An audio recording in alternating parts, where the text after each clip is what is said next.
Hey guys, it's Jedi Lex, and yesterday I attended the Sunrise Comiccon, which was hosted on March 2nd at the Sunrise Civic Center. This is my second year attending the convention, and it definitely did not disappoint. I started down Artist Alley and was able to see some really cool things, including some Funko Pop art and some Star Wars Lego minifigures before heading into the vendors hall. There was a lot to see and a bunch of different vendors selling unique items like candles, Funkos, comics, and more. I saw this really cool Black Series Return of the Jedi Boba Fett, some awesome Star Wars lunchboxes, as well as some miscellaneous Star Wars collectible items, including some Black Series figures and some Episode 1 collectibles. The 501st Legion Everglades Squad was also set up in the vendors hall, so I spent some time talking with them, as well as getting some pictures with Kylo, Vader, and Boba Fett. After that, I went to the other side of the convention where a bunch of other vendors were set up, as well as the Dagohbah Temple and Flynn's arcade. I stopped by my buddy Pablo's booth, Westlake Collectibles, and he had a bunch of really great Funko Pops for sale, including a bunch of Star Wars bangers. The Boba Fett with Slave 1 caught my attention, so I ended up buying that from him for a really great price. I then hit up the Plastic Universe booth, which had a bunch of Black Series helmets and vintage collection figures before heading over to the Dagohbah Temple training area. My buddy Shaggy Sabersmith and Alexis were doing some demonstrations and Padawan training, and I actually got in on the action, and they taught me some awesome saber spins and even gave me a few prizes for mastering certain ones. I then sat in on the Fanatically Correct Q&A panel with special guests Ardeshir, Radpour, and Dmitriy, who are both actors and stuntmen on various Star Wars projects, and caught some clips of the panel that I will play here. Q&A panel with Sunrise Comic-Con 2024, Saturday, March 2nd. We're going to have a great time. We have a couple of wonderful friends of the Flynn's Arcade family that have been rolling with us for a while, and they're great guys. They do a lot of fantastic work, and we're going to get into that. We definitely want shouted out questions from the audience, and you can come up and we'll hand you a mic if you want to be extra heard, but you should be able to hear you up here with no problem. And we're going to do Q&As back and forth with our two guests here. I'm going to start with youngest to best horse rider, equestrian, stuntman in all of the land. There we go. Is what I feel. Dmitriy, please say hi, dude. Hey, what's up, everybody? How are you? You got applause. There we Woo! go. Hey! There you go.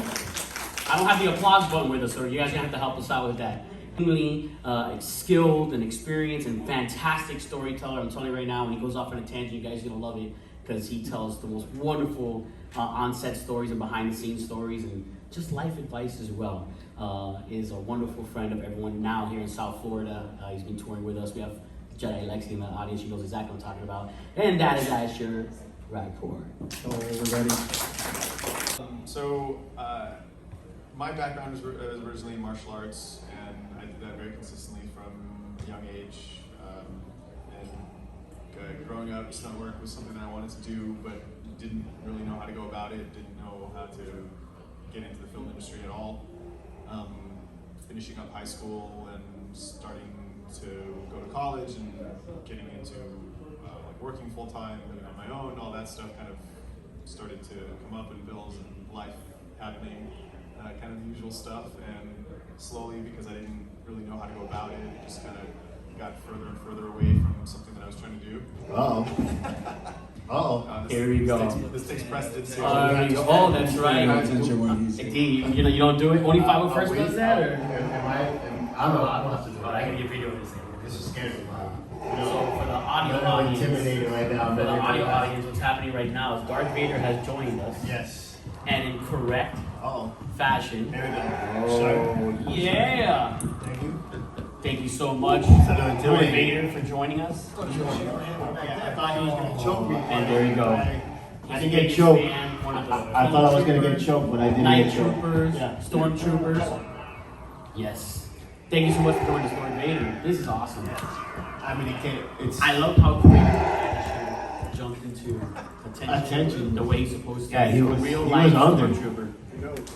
Thank you so much. There you go. Been on the other end of that stage. What was it? Order? Law and Order? Is what you Law and Order. said? Law and Order. There you go. That's what it was.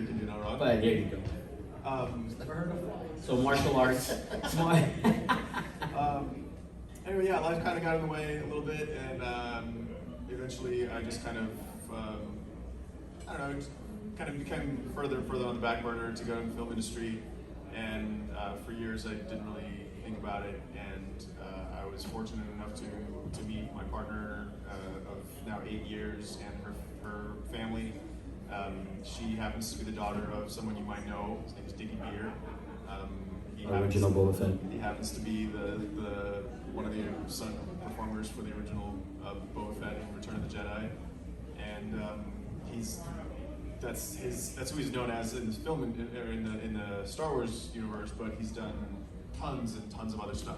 He's been in the film industry for the majority of his life, and so getting to know their family and just having like regular conversations over dinner about stuff like this kind of reignited my desire to see this through, and by then I already started understanding a little more of what I could do to actually get into the film industry, and then I just started taking steps to it. I was working I was managing a restaurant, so it was very easy for me to start doing performing work and start doing it more and more often, and follow through getting into SAG-AFTRA and the union, and starting to be able to do stunt work like I'm doing now, and it's been a fantastic ride. Just continuing to go up and forward in that direction. I love it. It's a form of the LA dream and the LA story. It's actually managing a restaurant, it's actually working the food service while going into acting and movie. Like, they write movies about characters that do exactly that. I know. That's awesome. Bartending, running a establishment in Hollywood. That's like quintessential actor, performer life. That is awesome. Now, if we're ready for a shot of caffeine. Very different than that. So when I was at USC, I started playing polo. It was just something that was in my heritage. I rode the horse during the football games, and I would get casting director after casting director coming and telling me, hey, you should do this. You got good stage presence, you good horseman, you got good skills. Also on the side, I was training in two different forms of martial arts. One, so I was in traditional martial arts, like karate, right? And then I started doing kendo. But I was also training in medieval style and ancient style stuff. So like archery, but on horse, off horse, lance work, sword work, all that kind of stuff. But not for stunt related stuff, for actual combat training. And who uses that today? It's just a useless skill for today. So to me, I was accruing all these skills that were personal loves, but not really valuable in my life. Until the zombie apocalypse. Until And the it's zombie all apocalypse. very useful. So this was just everybody else wrong. so this was just a love of mine. I was just doing this. I was having a good time with it, but I was playing polo professionally, and I started a tech company when nobody even knew what an email was. We'd go to companies and tell people, well, we have to set up your email address, and they would tell us email's a gimmick. It's going to go away. So this is what we were doing. And I would still get approached. They were like, hey, we need some young, good-looking polo players to come out and help us with this Ralph Lauren commercials. So I'd get picked to go do it. I'd go do it, and I wouldn't take it seriously. I thought it was, hey, this is fun, but there's 13 million other people just in LA waiting to get into this business. This is not going to happen. So I ignored it. Grew up a huge Star Wars fan, so that's just without saying. I went to 1977. Saw Star Wars in theaters, Empire Strikes Back. I'm older than Dmitriy. Return of the Jedi, all that. So huge Star Wars. I think we all are older than What- Dmitriy, except for the kids in the audience. Yeah. So how realistic is this being in any of these movies? Watching like Lord of the Rings, everyone's like, you should be in this. I'm like, come on, are you kidding me? Like, how are you going to get into this? So in 2008, when everything fell apart, I got offered a job to go train some guys on Deadliest Warrior, and then be one of the guys on Deadliest Warrior. I said, sure, no problem. And so my company was kind of not doing well. Everything was falling apart, and I was on set working with them, and they would, after like 12 hours, they would say wrap, and I would get really upset. And I stopped and I had this epiphany. I said, this is what you love doing. And so I had 2 bachelor's degree, a master's degree. I was playing polo professionally. I had a tech company, and I said, are you kidding me? You're gonna reset your life and go back to the bottom of nothing and try to figure out how to come up? So I made that decision, and I said all these useless skills that I had before are actually the skills that stunt performers need. Like, I wasn't afraid of taking a hit. Everybody wants to be a stunt performer. I'm like, it's not just cartwheels. You got to be thrown into a wall, hit the ground, know how to hit that wall safely, and get up, or fall off of a horse, or get slammed by a car, or whatever it might be. And I'm guessing it's a very painful learning curve. It's a very painful learning curve. There's some guys that, they'll do rodeo work, so they grow up used to that type of roughneck stuff. Maybe I played football, I wrestled, so I was used to that. Martial arts, you're used to getting hit. So you're used to the physical aspects of this. So I started getting into this, and I remember right around 2008, 2009, I was like looking at my bank account going, what did I do? Like, what's this decision I made? But it's perseverance. You have to sit and you have to think to yourself, what is it that you want to do? And if you want to do it, you put your teeth to the grindstone and you go. So you go back down, and here I am at a specific level, and I've got guys that didn't know as much as me, but they're in higher positions, and you have to respect them because they're in a job that they have much more experience in. They've been in there a lot longer than you. So you have to humble yourself and know that, hey, you're going to get looked over. Not 10 times, not 20 times. It's going to be 50 times, 100 times.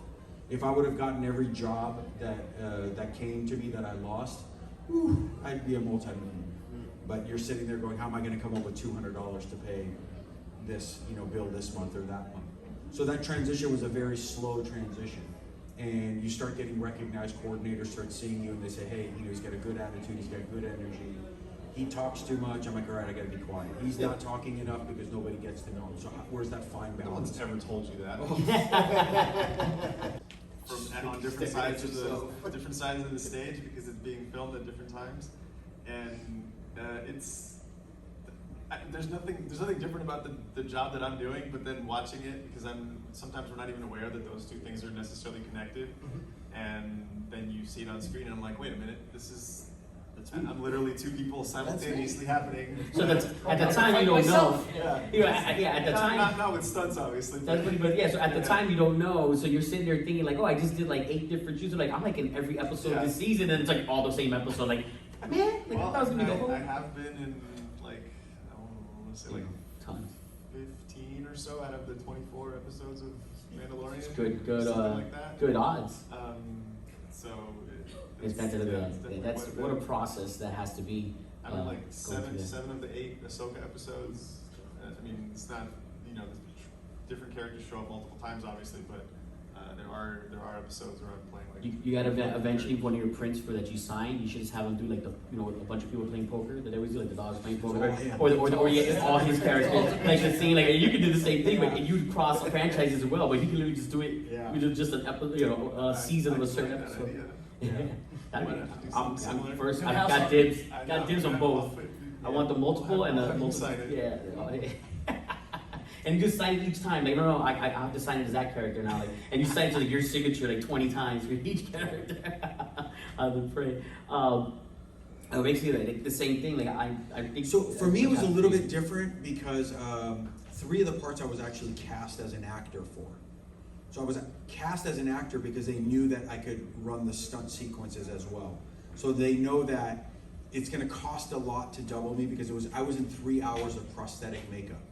So they actually cast my whole head and shoulder, then they molded my teeth, they molded my face, and then they took it in pieces. And so they're like, hey, this is going to be very difficult to get an actor and a stunt performer in here to do all of this. So if they can, a lot of stunt coordinators now will say, who do you need? Okay, I got Brad Pitt, I got this guy, I got this guy. Those are the people that are going to sell the movie. But now let me cast stunt performers to do these other acting parts. So in Book of Boba Fett, I got very lucky that I was cast to play that particular part. I'm sitting here delivering dialogue. There was a lot more we filmed than what made it. I'm like, what's the stunt in this? I'm not even aware of what's going to happen. But in later episode, I get killed. So then they needed that to make sure it crossed over. But also coincidentally, that same creature I played in the next episode opposite Mandalorian, and he gets cleaved right, in that episode at the end of that one. What was crazy about it is I had to keep it quiet because it was an actual character I was playing that his girlfriend's father played in Return of the Jedi. And it was such a great honor to do this. Same race. Same species. Yeah, same species. So I'm sitting here going, oh my God, I can't say anything about this. So in that type of a thing, I'm isolated to one area because I'm not pulling on a mask, taking on a mask. So I'm like literally fixed there. I have a whole crew of people that are just attending to me. Then when you get into like Obi-Wan, then I'm a stormtrooper on virtually every scene. I get killed on that side, then they turn around and get killed on that side. So he's turning around shooting and killing and killing and shooting and, you know, doing that kind of stuff. But I'll tell you a funny story that has nothing to do with Star Wars. It's kind of Star Wars. In American Sniper, I'm actually one of the American Rangers that's going after the Butcher. And I'm actually one of the Butcher's men that gets killed. So on both sides of the fight. I'm playing both sides of that. It's like a cowboy shot. You know, like you see this and you're like, oh yeah, cowboy's killing the cowboy. And this It's you're you. just going back and forth. Same- And I'm like, no. same And I'm actor. just like killed like 80 different times in that movie. And I'm like, well, that's me. And the important thing that he brings up, when we sign our contracts, we sign a contract that we're not allowed to speak. So just imagine for Star Wars and Avatar how top secret that's them. You're not allowed to talk, you're not allowed to speak, you're not allowed to say anything. So for a year, you're trying to keep quiet that, hey, I was working every day with Ewan McGregor or Hayden Christensen, just joking, having fun time, just making fun of each other, doing all kinds of fun stuff. And so you don't really get a chance to say that, but you see on your contract, you're like, oh, hey, I'm in episode 2, episode 3. But you don't know what they're splicing together. Yeah. And you don't know where it's going to play out. Like, is it going to be opening scene, closing scene? But you just know the contract part.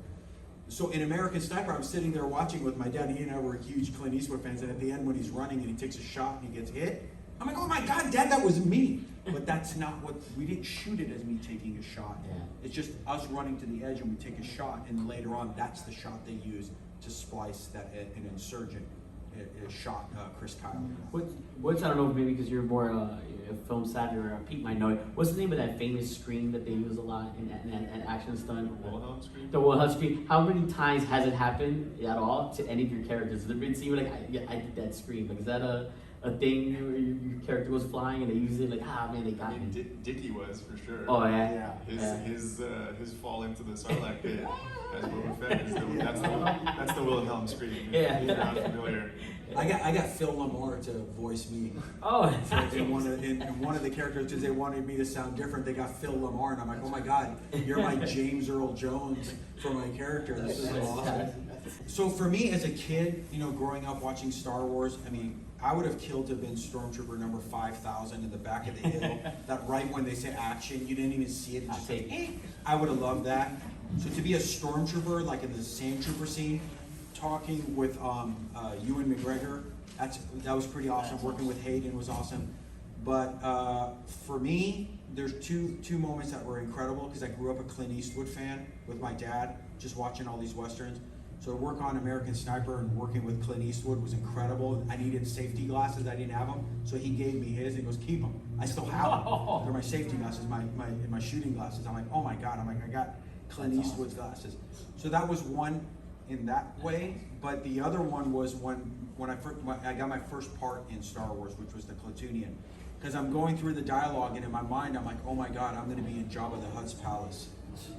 So that just was really, really mind-boggling, walking into Jabba the Hutt's palace, sitting there and then having dialogue back and forth with Boba Fett, going through this dialogue. And I remember at one point they put the camera on me, and you know the camera rigs have a swinging monitor on it. So they said, hey, you want to see what you look like? And they turned the monitor on me. I said, yeah, I don't want to see that. And they're like, why? I'm like, because I want to start crying. Because you're sitting here going, oh my God, I cannot believe I'm in Star Wars and I've got 3 hours of makeup on. You know, it's really good makeup. It's not going to come off, but it will change your eyes. You know, you get flushed eyes out. I looked at it. It was just this crazy, euphoric feeling to know that you're not just some, you know, obscure little thing, but you're sitting here in a dialogue delivery scene with Ming-Na Wen and Tamora, and you know, there's Favreau, Filoni. So I'm sitting there. They took me off the table, and I sat in Boba's throne. You know, the big throne. So I was sitting in the throne. The director comes up and talks to me, and Ming-Na was walking up, and Filoni was walking up, and Favreau was standing right here. And Favreau and this guy Kevin looked like, hey man, you're nailing your dialogue. They're like, hey, you've been prepping. And now they've given me my teeth and everything to practice for like 2 months on how to speak as that character. And they're like, man, it seems like you've been prepping for a long time. And I looked at him, I said, since 1977. Nice. And Filoni and me and I looked at him and go, oh my God, best answer ever. I said, since 1977. So that just kind of chokes you up in your moments when you realize what you're doing. You're like, oh my God, I'm part of this world. I didn't walk into it as an actor or somebody that just has a job. This was a childhood dream come true. It was the same thing the first day of putting the Stormtrooper suit on and looking at Ewan McGregor, and I'm going, oh my God, I watched Luke and Stormtroopers in Tatooine do this, now I'm going to stop him and say, what are you doing? Dmitriy and Ardeshir are really cool dudes, and it was great getting to meet them and spend time with them over the past couple of days. After the panel and getting some photos, I ended up grabbing some lunch, and there was a lot to choose from with a wide variety of food trucks at the convention. I picked up a few things while I was there, but overall I had a really great time at the Comic-Con and look forward to going back next year. If you guys enjoyed this video, make sure to drop a like, as well as subscribe to my channel if you haven't already, or even click to watch one of my other videos, and may the Force be with you.